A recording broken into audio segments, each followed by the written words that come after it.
खिलाड़ी सिर्फ रिटेन कर सकते हैं, तो फिर प्लेटिनम के अंदर कौन से प्लेयर को रिटेन करेंगे?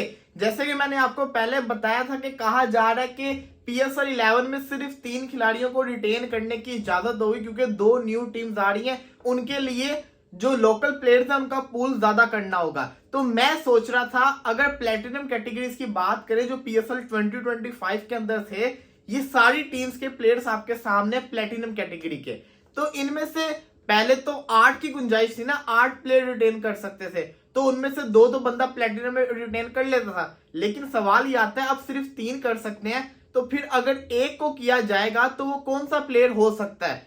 लेकिन ये भी खबर आ रही है कि 3 की बजाय 5 की लिमिट PCB कर दे, तो ये तो वक्त की बात है। बट अगर हम लाहौर कलंदर्स को देखें, इनके पास प्लेटिनम के अंदर फकर जमान है, शाहीन शाह अफरीदी है, डैरल मिचल्स है। इनके लिए बहुत मुश्किल होने वाला है, क्योंकि अगर ये फकर को ड्रॉप करते हैं, शाहीन को ड्रॉप करते हैं किसी और कैटेगरी के अंदर, तब तो सही है। लेकिन अगर इनको अनफॉर्चुनेटली उनको पूल के अंदर डालना पड़ता है, तो फिर तो कोई जो न्यू टीम आएगी सबसे पहले इनको पिक करेगी। लेकिन मुझे ऐसा लगता है कि शाहीन शाह अफरीदी जो है ना, वो वाला इंसान है जो अपनी कैटेगरी को नीचे कर लेगा, लेकिन फकर जमान को प्लेटिनम के अंदर लाजमी रखेगा। तो मुझे ऐसा लग रहा है कि लाहौर कलंदर प्लेटिनम के अंदर फकर जमान को रखेगी और शाहीन शाह अफरीदी ब्रांड एम्बेसडर बन के, जिसको कहते हैं ना, दूसरी कैटेगरी के अंदर आ जाएगा और हारिस रऊफ को ये लोग कुछ और बना देंगे, तो मिचल्स को ये लोग ड्रॉप कर देंगे। अगर बात करें कोयटा की, कोयटा के लिए भी बहुत मुश्किल है।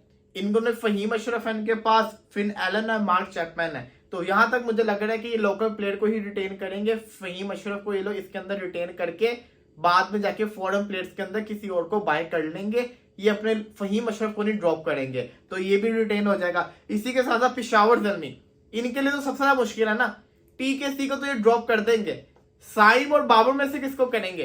क्योंकि साइम को तो ऑलरेडी 2 से 3 फ्रेंचाइजीज मांग रही हैं, और साइम को अगर आपको टीम में चाहिए तो फिर साइम आपको प्लेटिनम में उसको रखना पड़ेगा। तो सवाल ये आता है अगर साइम को प्लेटिनम में रखेंगे तो फिर बाबर को कहां पे रखेंगे? क्योंकि बाबर भी बड़ा प्लेयर है, पाकिस्तान का सबसे बड़ा खिलाड़ी है, तो वो भी तो प्लेटिनम का प्लेयर है। तो यहाँ पे सबसे ज्यादा कंफ्यूजन इनके लिए है, क्या साइम अयूब इतनी छोटी सी एज के अंदर ब्रांड एम्बेसडर के रोल के ऊपर मानेगा और दूसरी कैटेगरी के अंदर जाएगा? मुझे नहीं लगता। क्या बाबर आजम ये करेगा? बाबर आजम का भी नहीं मुझे लगता। लेकिन अगर पेशावर जल्मी के साथ लॉयल्टी की बात है, तो फिर इन दोनों में से किसी एक प्लेयर को किसी और डायमंड कैटेगरी के अंदर जाके ब्रांड एम्बेसडर के रोल को ले लेना चाहिए। और मैं समझता हूँ क्योंकि बाबर आजम सीनियर है, तो बाबर आजम को चाहिए अगर पेशावर जल्मी को जितवाना है तो साइम अयूब का टीम में होना जरूरी है।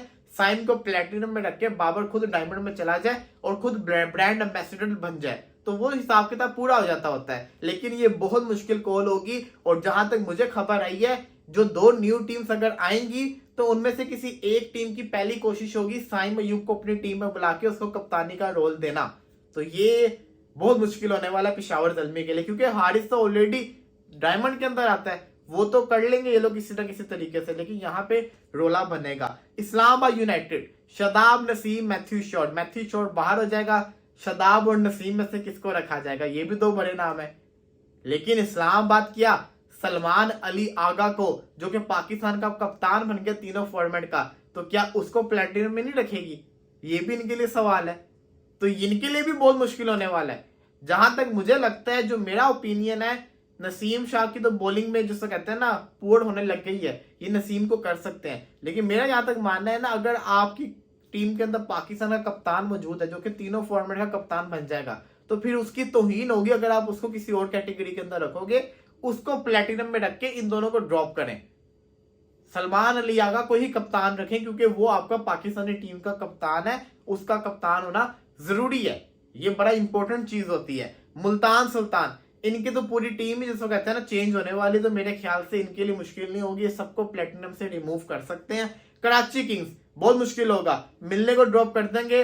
अब्बास अफरीदी और वार्नर में से किसी एक को चूज करना पड़ेगा। मेरे ख्याल से ये वार्नर के साथ जाएंगे और अब्बास अफरीदी को किसी तरीके से मना के किसी और कैटेगरी के अंदर ला सकते हैं। तो ये मेरा अपना पॉइंट ऑफ व्यू है। देखिए, अगर तो PCB ने इनको अलाउ कर दिया 5-5 खिलाड़ी ये लोग रिटेन कर सकते हैं, तब तो मामला बड़े इजी हो जाएंगे। लेकिन अगर 3 खिलाड़ी रिटेन करने होंगे ना, तो पूरी की पूरी टीम्स टूट कर रह जाएंगी।